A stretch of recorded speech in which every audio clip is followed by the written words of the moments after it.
我们已经抵达机双版了，飞机正在滑行，在安全带系好钢系面前，请您不要过早起身站立或提拿行李。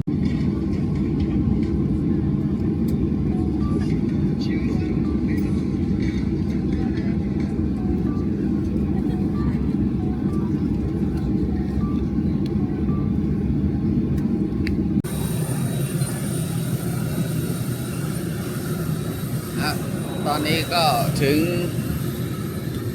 12 ปันนาแล้วนะครับผม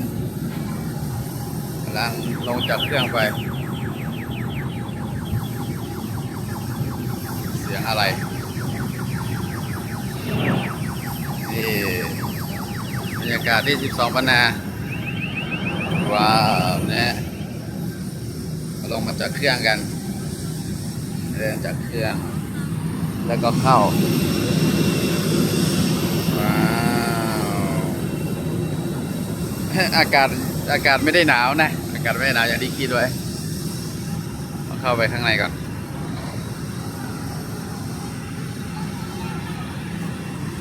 ก็เดี๋ยวเราเข้าไปข้างในก่อนครับว่าต้องทำอะไรบ้างก็เอากระเป๋าเดินทางออกมาแล้วตอนนี้มารอรถจะเข้าไปในตัวเมืองนะก็บรรยากาศข้างนอกบรรยากาศข้างนอกดูหน้าสนามบิน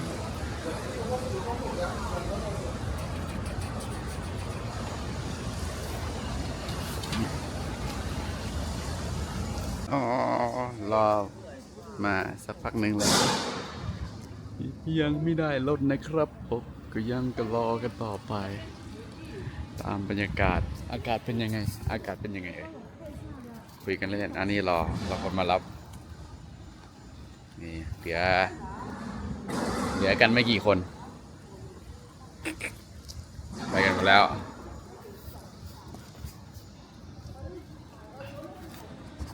อากาศหนาวไหมก็เย็นพอดีนะก็พอๆกับเชียงใหม่ที่เรามาเมื่อกี้อากาศก็ดีนี่เตรียมตัวมาหนาวเลยนะครับผมเสื้อก็หนาๆหน่อยแต่ไม่ได้ถึงกับหนาวมากแต่ตอนนี้หิวข้าวแล้วทางนู้นกำลังน่าจะก่อสร้างอะไรสักอย่างต้องรอของกิน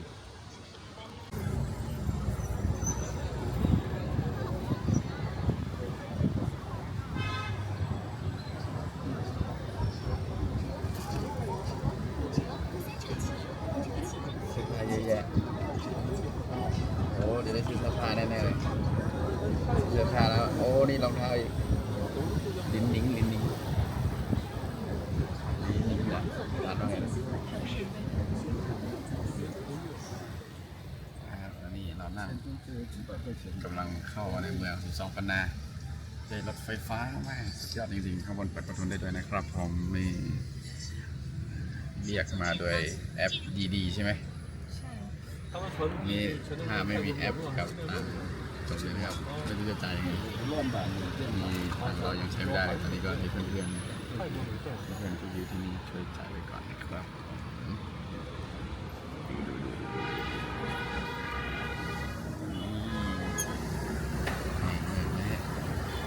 บรรยากาศในเมืองบรรยากาศข้างลมลื่นก็มีต้นไม้นี่เป็นสวนใช่ปะสวนนะสวนมันต้นไม้ที่ยาวเนี่ย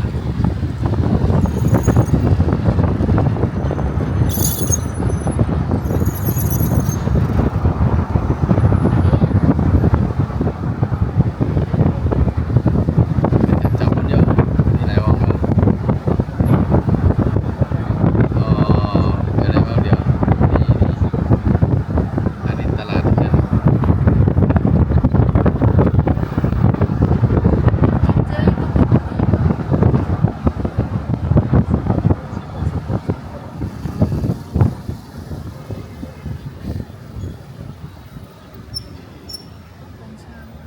เหมาะส่วนมากจะเป็นจักรยานไฟฟ้ากันนะครับใช้เป็นไฟฟ้าหมดแล้วดูเนี่ยก็ไม่มีเสียงรบกวนหรือควันดำให้เห็นนะก็เป็นอะไรอะไม่รู้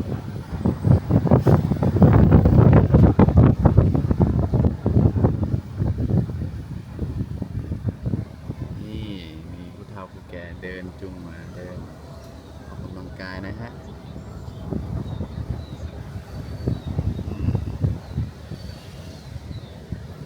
อากาศดีเลยนะ เย็นสบาย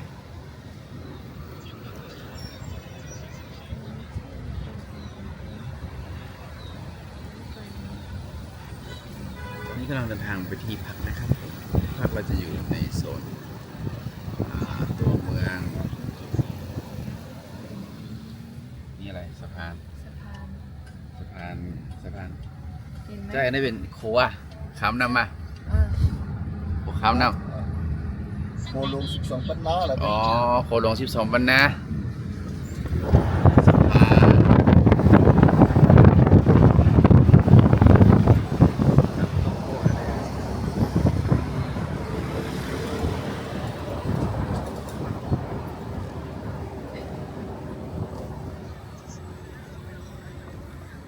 กลับแป๊บนึง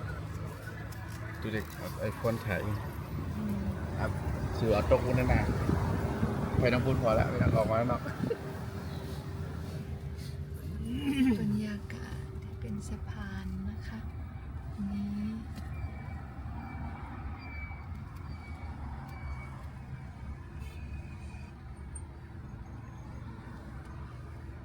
โคหลวง12 ปันนะ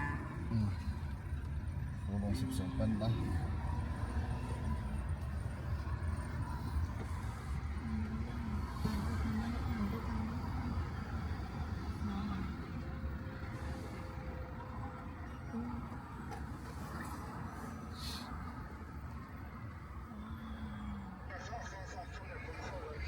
เอ้ยไรถูก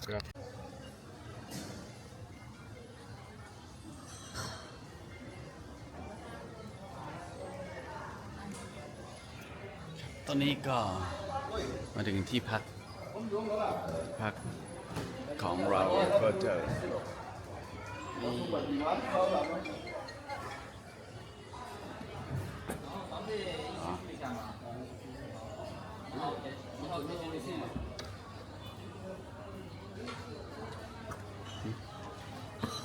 เช็คอินที่พักนะครับหน้าตาโรงแรมที่พักเราคือนี่ก็ดูหลาเช่ยย่อยนะฮะดูจากภายนอก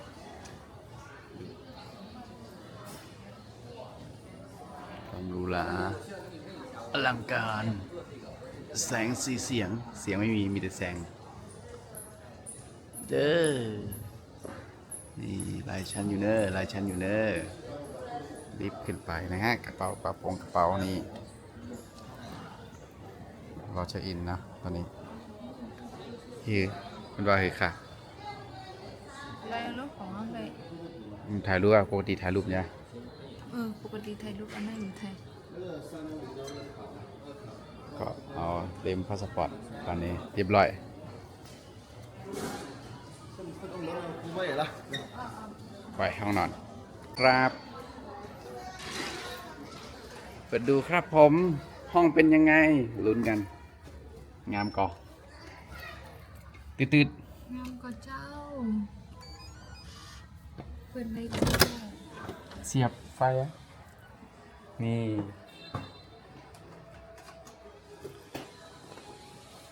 สะอาดอยู่นะครับ สะอาดสะอ้านเลยเหมาะอยู่เหมาะอยู่เหมาะอยู่ไปเอากระเป๋ามาก่อน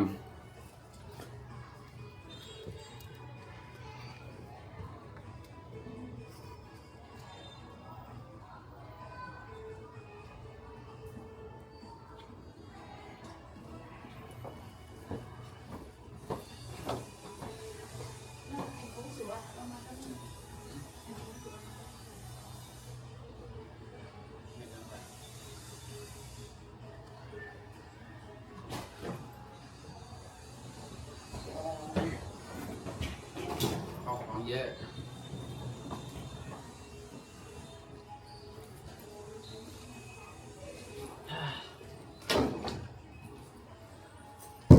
ตอนนี้ก็มาถึงที่พักเป็นที่เรียบร้อยไปมีอยู่ให้ก่อน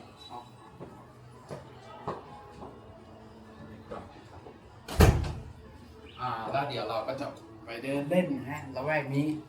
เพราะโซนนี้อยู่กลางเมืองที่เที่ยวเยอะของกินเพียบ เดี๋ยวตามไป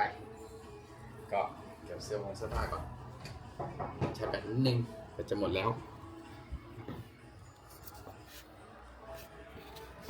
นะครับผมเดี๋ยวเราก็จะไปทัวร์ในเมือง12 ปันนานี่เราก็ออกจากโรงแรมมานะครับผมออกจากโรงแรมมาข้างหลังเป็นโรงแรมนะครับผมเดินเข้ามาจะมีซอยนี่ก็เป็นอาหารนี่กินอะไรอะมองไม่เห็นนะไม่น่าจะเห็น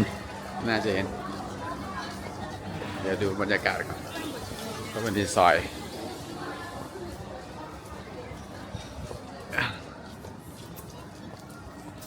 ไหน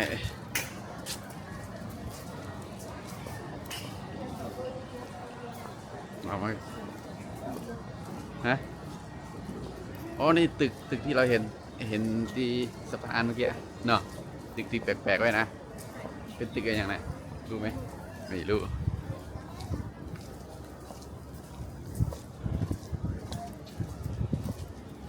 เดี๋ยวไปกับอะไรมาเลย กินข้าว ไปกับกินข้าว กินข้าวกินเหล้ากินข้าวกินเหล้า ข้าวกินเหล้าฮะ อันนั้นเป็นอย่างนั้น ฉิวเตี้ยนห้องนอน อันพูดนะอันนี้เป็นเหมือนหมวกกันนะ หลังเหมือนบอกกันละ เป็นหมวกกันอ่ะ อ๋อเป็นเอิ้น เป็นเฮือนไงเหรอ ฉิวเตี้ยน อ๋อในร้านนั่งกินปิ้งย่างฮะ น้ำไปเว้นเหรอคนหนาเป็นมาเป็นตก อ๋อไปในที่กระปองที่วันกินอ๋อบ้านเขาก็กำลังทำกันอยู่ในตึก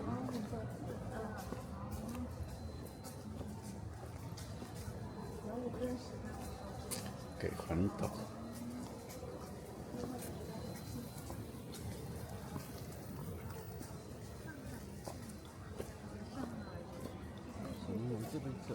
ตั้งเลยตั้งเลยแน่ในฮอเตนะวันฮอเตโรงแรม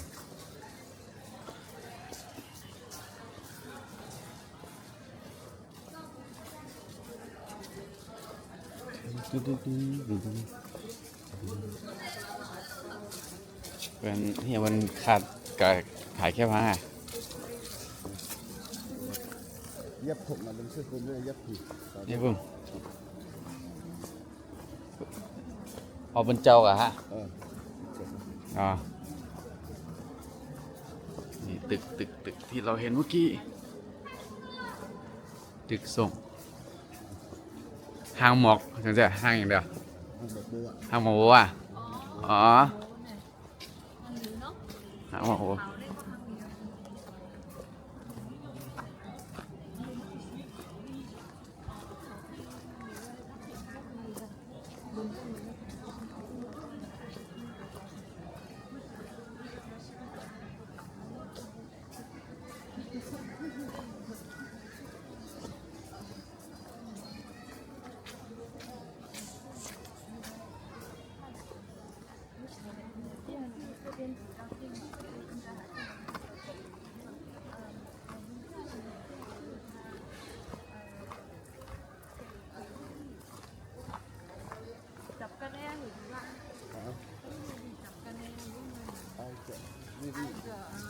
เป็นชื่อเลยนี่จะเป็น国门啊就是我去过那个国门那里。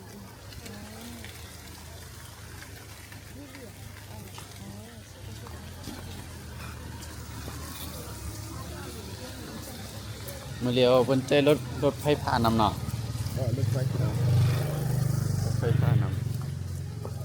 รถไฟลำอ่ะรถไฟเนี้ย รถไฟฟ้าไปนำนะมีอ่ะก็เอามึงเขียวได้เหรอมึงเขียวกันนำมึงก็ได้หันขี่อะไรก็ใครเป็นรถไฟฟ้าไปเนาะดีขี่อ่ะ มันเนี่ยว่ามันการละมันอะไรนะ เสียบไฟแกช่างถูกเลยว่ะนะจังซื้อครับแต่ว่าจัง เจ้าหินเชอร์ ซื้อครับได้ป่ะ เจ้าหินเชอร์ มันทำอะไรไปเนาะใครกวาดกำเดียวทำอะไรกับเสียบไฟไป มันเกิดมันเล่นอ่ะไฟมันเล่นแล้วเป็นไฟ ไปหึงอ่ะ เล่นหลายสองหลาย อ๋อนี่ไงต้องเอาปากกาไกลๆมาเลยว่านะ โอเค ปากกาไกลได้กันลูกกับนั่งไปไฟเดียวเนาะ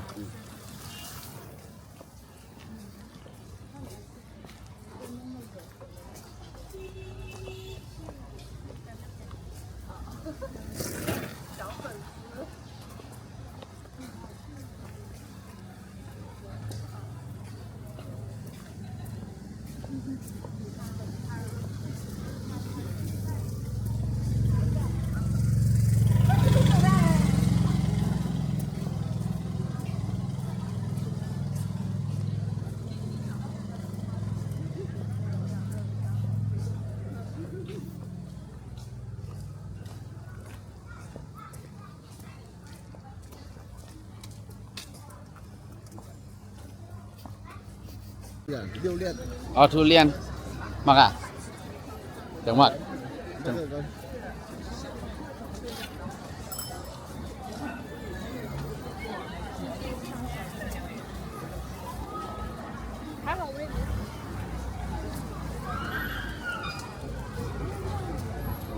ก็ได้เป็นกันแล้วล่ะ มันเต้ามันเต้ามันเต้า มันเจอ เป็นมันไตเหรอ มันไตอ๋อนั่นได้เป็นคนไตอ่ะ เป็นไตหรือจอมไต อ๋อเป็นคนไตคนไตตอนนี้เราก็มาอยู่บริเวณคนไตอยู่นำครับคนไตอยู่มีวัดไตด้วยนะครับวัดไตด้วยคนไตเอาอะไร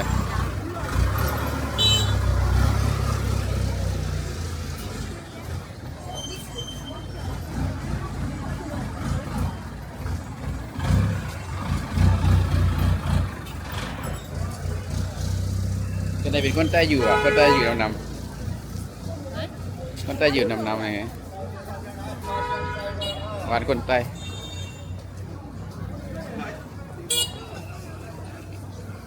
นี่เป็นจองไต้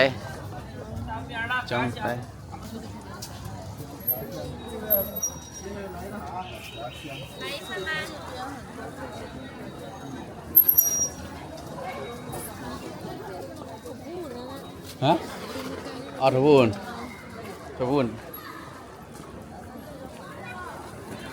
คนห้องอย่างทบูน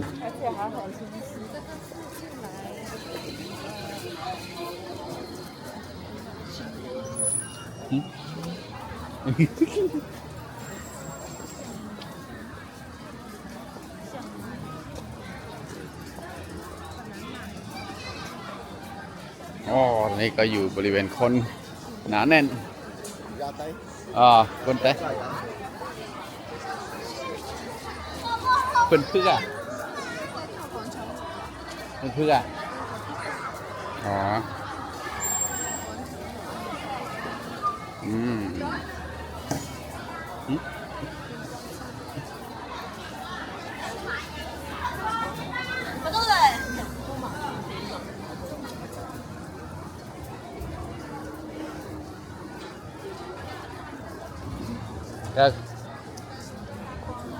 các khoáng cà tây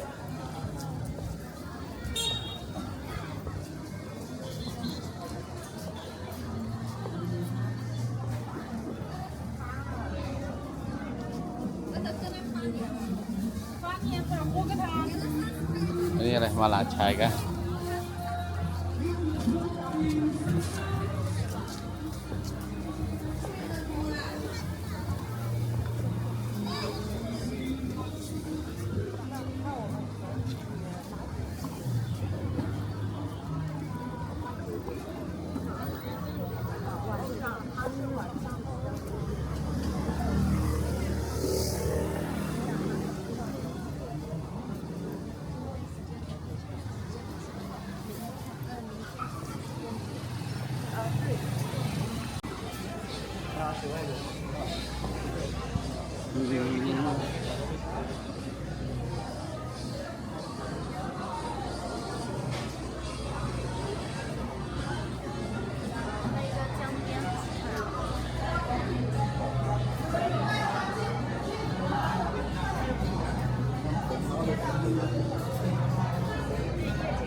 ก็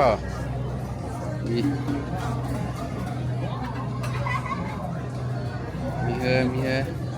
โอ้คุณขี่กันหน่อยไหม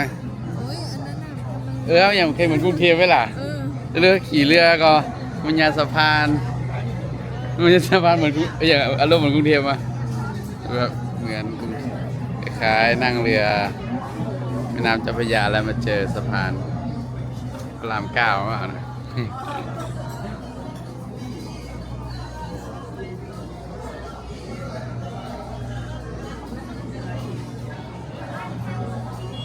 บรรยากาศร้านว้าวเราไปดูกันครับก็นี่นั่งเรือมาแล้วก็เจอสะพาน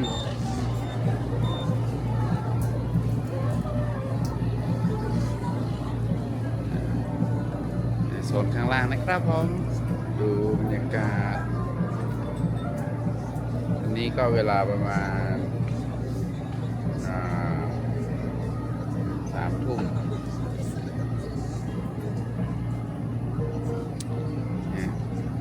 คนก็ยังเดินกัน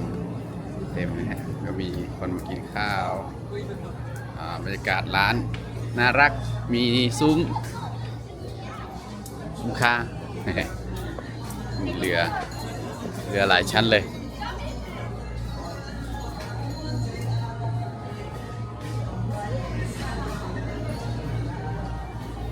ซุปเมนูเราเอาร้านใต้เนาะฮะเสียงใต้กันเนาะมีแคบหมูนี่ก็เป็นลาบน่าจะลาบนะครับผมมีผักน้ำพริกอะไรไม่รู้กะปิหรือเปล่าไม่แน่ใจหรือว่าสาคม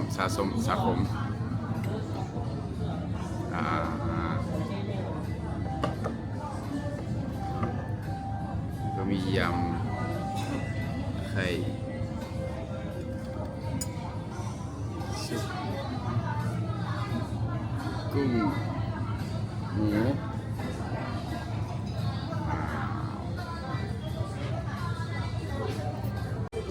ตะเกียบไม่มีหัวนะครับเราจะใส่มาเป็นอย่างนี้นี่ก็ฉีกประกอบตะเกียบเอง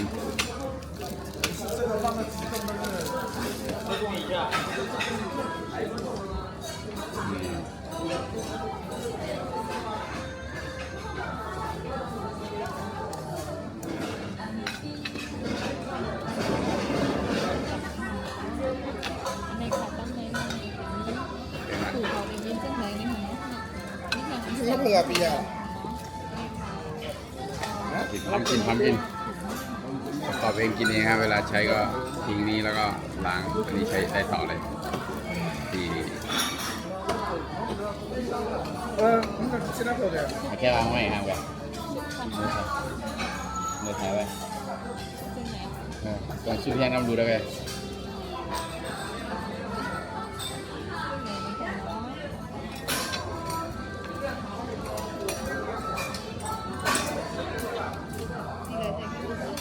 อันที่มันเป็นธงไว้นั่นไง qua này không nêu à ไม่อย่างไร cái đen bọt อย่างไร เอาละ วัวเนื้อวัวเนี่ยแต่เนื้อวัวได้เหมือนกันนะ sao cơ ơi不要够了我点下肚子天后要金要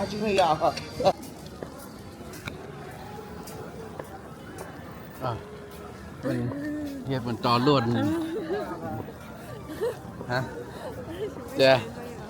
นะมีชาบูมันไม่ใช่ปิ้งย่างแล้วมีท่อไอเสียต่อรถอ่ะเป็นต่อรถ เห็นดีอ่ะ เดี๋ยวมันก็หันอยู่ เจ้า เจ้ไม่หมดเลยนกเยอะมากเลยครับผมแบบนี้ระวังเดินแล้วจะโดนขี้นกเด้อโอ้นกเรานะนกเรานะเด้อนะ